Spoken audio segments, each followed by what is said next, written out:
তো বিয়ে করলে এই ধরনের মেয়েকে করবেন। রূপের সৌন্দর্য দেখে, টাকা পয়সা দেখে আর অন্যান্য বিষয়গুলো দেখে এত বেশি ইমপ্রেসড হওয়ার দরকার নেই। আপনি দেখবেন দিনদারিতা আছে কিনা। এবং দিনদারিতা কিন্তু শুধু বোরখার মধ্যেই থাকে না। আপনাকে কথা বলে প্রশ্ন উত্তরের মাধ্যমে পাত্রী দেখার সময় এগুলো যাচ করতে হবে। আপনাকে ওর মাকে দেখতে হবে, তার মা কেমন, কোন মায়ের সন্তান সে, তার মায়ের আকীদা কেমন, তার মা কেমনে চলাফেরা করে, ওর নানি কেমন, ওর পরিবারের সদস্যরা কেমন, এগুলো দেখে মেয়ে চুজ করবেন। এই যে নসিহতগুলো করছি, যারা আনম্যারিড, তোমার জন্য এগুলো শোনার চেয়ে বেশি দামি।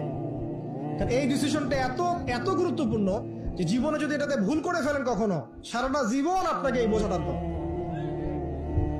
কোন মেয়েকে পছন্দ করেন, তার বাবাকে বিয়ের প্রস্তাব দেন, তার মাকে বিয়ের প্রস্তাব দেন, সাহসিকতার সাথে কাজ করেন, সাহসের সাথে যান, মেয়ের হাত চাপ। যদি মাশাআল্লাহ মেনে নেয় আলহামদুলিল্লাহ, যদি না মেনে নেয় আপনি জোর করেন না, আপনি ফিরে আসেন।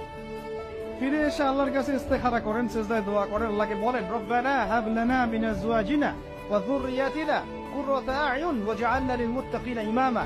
আল্লাহ আপনাকে এমন উৎস থেকে রিজিক দিবেন ইনশাআল্লাহ আপনি কল্পনা করতে পারেন।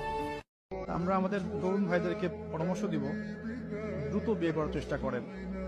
যদি না করতে পারেন, কোনো কারণে আল্লাহ পাক তাকদিরে না রাখেন, বেশি বেশি দোয়া করবেন। এই দোয়াটা করবেন যে রব্বানা হাব লানা মিন আজওয়াজিনা ওয়া যুররিয়াতিনা কুররাতা আয়ুন ওয়াজআলনা লিল মুত্তাকিনা ইমামা।